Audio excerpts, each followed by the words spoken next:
Chapter 15. And the Lord spoke to Moses and Aaron, saying, Speak to the children of Israel, and say to them, When any man has a discharge from his body, his discharge is unclean. And this shall be his uncleanness in regard to his discharge, whether his body runs with his discharge, or his body is stopped up by his discharge, it is his uncleanness. Every bed is unclean on which he who has the discharge lies, and everything on which he sits shall be unclean. And whoever touches his bed shall wash his clothes and bathe in water, and be unclean until evening. He who sits on anything on which he who has the discharge sat shall wash his clothes and bathe in water, and be unclean until evening.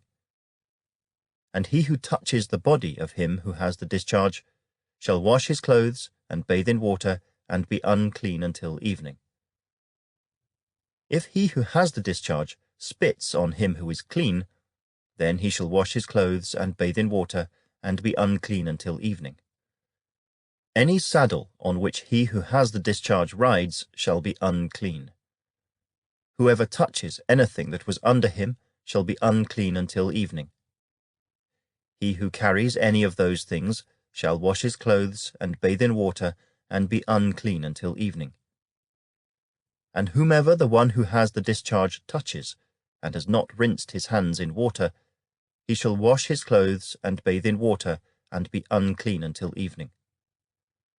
The vessel of earth that he who has the discharge touches shall be broken, and every vessel of wood shall be rinsed in water.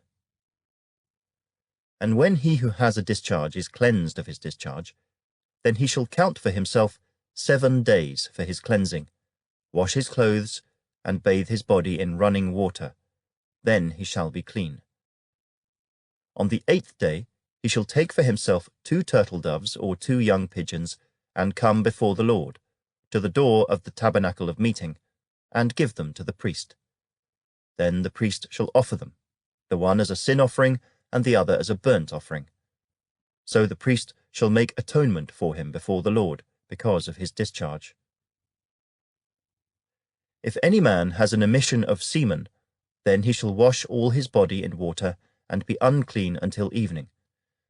And any garment and any leather on which there is semen, it shall be washed with water, and be unclean until evening. Also, when a woman lies with a man, and there is an emission of semen, they shall bathe in water, and be unclean until evening.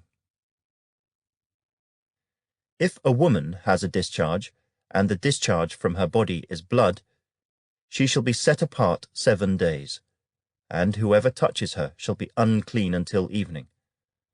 Everything that she lies on during her impurity shall be unclean. Also everything that she sits on shall be unclean. Whoever touches her bed shall wash his clothes and bathe in water, and be unclean until evening. And whoever touches anything that she sat on shall wash his clothes and bathe in water, and be unclean until evening. If anything is on her bed, or on anything on which she sits, when he touches it, he shall be unclean until evening. And if any man lies with her at all, so that her impurity is on him, he shall be unclean 7 days, and every bed on which he lies shall be unclean. If a woman has a discharge of blood for many days, other than at the time of her customary impurity, or if it runs beyond her usual time of impurity, all the days of her unclean discharge shall be as the days of her customary impurity. She shall be unclean. Every bed on which she lies all the days of her discharge shall be to her as the bed of her impurity. And whatever she sits on shall be unclean, as the uncleanness of her impurity. Whoever touches those things shall be unclean. He shall wash his clothes and bathe in water, and be unclean until evening. But if she is cleansed of her discharge, then she shall count for herself 7 days, and after that she shall be clean. And on the 8th day she shall take for herself 2 turtle doves or 2 young pigeons, and bring them to the priest, to the door of the tabernacle of meeting. Then the priest shall offer the one as a sin offering and the other as a burnt offering, and the priest shall make atonement for her before the Lord, for the discharge of her uncleanness. Thus you shall separate the children of Israel from their uncleanness, lest they die in their uncleanness when they defile my tabernacle that is among them. This is the law for one who has a discharge, and for him who emits semen and is unclean thereby, and for her who is indisposed because of her customary impurity, and for one who has a discharge, either man or woman, and for him who lies with her who is unclean.